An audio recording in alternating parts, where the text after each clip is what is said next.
Sepa Navy, this is Motoranga Sanmar Herald. You gave me clearance to go. My name second on your list. You gave me clearance to go. You are firing now. Let me turn back. Paschim Asia की गर्माती राजनीति अब केवल जमीनी सरहदों तक सीमित नहीं रही, बल्कि समुद्र की लहरों पर भी बारूद की गंध फैलने लगी है। हाल ही में स्ट्रेट ऑफ होर्मुज में जो कुछ हुआ उसने पूरी दुनिया की धड़कनें बढ़ा दी हैं। ईरान की नौसेना द्वारा भारतीय झंडा लगे तेल टैंकरों पर फायरिंग और उसके बाद सामने आए एक सनसनीखेज ऑडियो क्लिप ने इस पूरे मामले को अंतर्राष्ट्रीय सुर्खियों में ला खड़ा कर दिया है। पूरा मामला क्या है समझते हैं। स्ट्रेट ऑफ होर्मुज दुनिया का वो सकरा समुद्री रास्ता है जहां से वैश्विक तेल सप्लाई का एक बहुत बड़ा हिस्सा गुजरता है। संकट की शुरुआत तब हुई जब ईरान ने अचानक इस रास्ते को बंद करने का फैसला किया। पहले तो जहाजों को निकलने की अनुमति दी गई थी, लेकिन फिर ईरान ने अचानक यू टर्न लिया और बलपूर्वक जहाजों को रोकना शुरू कर दिया। इसी गहमागहमी के बीच भारत के 2 जहाज भी वहां फंस गए। खबर आई कि ईरानी रेवोल्यूशनरी गार्ड्स यानी IRGC ने भारतीय जहाजों को निशाना बनाते हुए गोलीबारी की। इस खबर के फैलते ही भारत में चिंता और गुस्से की लहर दौड़ गई। जब कप्तान ने ईरानी नेवी को सुनाई खरी खोटी। इस पूरी घटना का सबसे बड़ा मोड़ तब आया जब भारतीय सुपर टैंकर सनमार हेराल्ड पर हमला हुआ। यह जहाज इराक से करीब 20 लाख बैरल कच्चा तेल लेकर आ रहा था। तभी ईरानी गनबोट्स ने इसे घेर लिया और फायरिंग शुरू कर दी। सोशल मीडिया और कुछ रिपोर्ट्स में अब एक ऑडियो क्लिप तेजी से वायरल हो रहा है, जिसे जहाज के भारतीय कप्तान का बताया जा रहा है। इस ऑडियो में कप्तान का गुस्सा साफ सुना जा सकता है। Sepa Navy, this is Motoranga Sanmar Herald. You gave me clearance to go. My name second on your list. You gave me clearance to go. You are firing now. Let me turn back.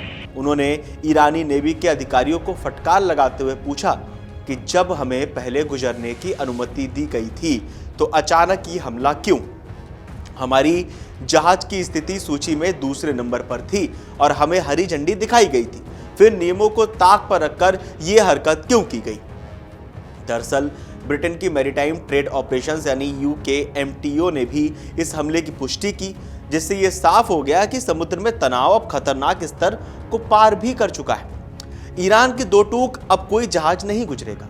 हालात तब और गंभीर हो गए जब Iran ने radio संदेश के जरिए एक सख्त चेतावनी जारी की। ईरान ने स्पष्ट कर दिया कि स्ट्रेट ऑफ होर्मुज अब पूरी तरह बंद है। ईरानी अधिकारियों का कहना है कि अब किसी भी जहाज को बिना उनकी विशेष अनुमति के यहां से गुजरने नहीं दिया जाएगा। इतना ही नहीं, ईरान ने अपनी सख्ती का सबूत देते हुए सन प्रॉफिट नाम के एक चीनी जहाज को भी रास्ता बदलने पर मजबूर कर दिया। मुंबई स्थित ईरानी दूतावास ने सोशल मीडिया पर जानकारी दी कि किसी को भी ब्लैंकेट अप्रूवल यानी एक साथ सबको मंजूरी नहीं दी जाएगी। हर जहाज को अलग से इजाजत लेनी होगी। चीन जैसे करीबी सहयोगी के जहाज को लौटाकर ईरान ने संदेश दे दिया है कि वो इस बार किसी के दबाव में नहीं आने वाला। यहाँ पे भारत का भी रुख बहुत सख्त है और कूटनीतिक हलचल भी दिखाई दी। भारत ने इस घटना को बेहद गंभीरता से लिया। विदेश मंत्रालय ने तुरंत ईरानी राजदूत को तलब किया और अपना कड़ा विरोध दर्ज कराया। भारत की ओर से साफ कहा गया कि भारतीय नागरिकों और उनके जहाजों की सुरक्षा हमारी सर्वोच्च प्राथमिकता है और इस पर कोई समझौता नहीं किया जाएगा। राहत की बात यह है कि सनमार हेराल्ड के चालक दल के सभी सदस्य सुरक्षित हैं। शिपिंग निदेशालय यानी DGS लगातार स्थिति पर नजर बनाए हुए है और भारतीय नौसेना भी क्षेत्र में मौजूद अन्य भारतीय जहाजों की सुरक्षा सुनिश्चित करने के लिए अलर्ट मोड पर है। लेकिन ये घटना केवल 2 देशों के बीच का कोई मसला नहीं है। अगर होर्मुज का रास्ता लंबे समय तक बंद रहता है या वहां इसी तरह की असुरक्षा बनी रहती है तो दुनिया भर में कच्चे तेल की कीमतें आसमान छू सकती हैं। भारत जैसे देश के लिए जो अपनी ऊर्जा जरूरतों के लिए इस रास्ते पर निर्भर है, ये एक बड़ी चुनौती भी है। पश्चिम एशिया का ये तनाव केवल बयानों तक सीमित नहीं रह गया, बल्कि समुद्र की लहरों पर गोलियों की आवाज तक गूंजने लगी। अब देखना यह है कि अंतर्राष्ट्रीय समुदाय इस समुद्री नाकेबंदी को सुलझाने के लिए क्या कदम उठाता है।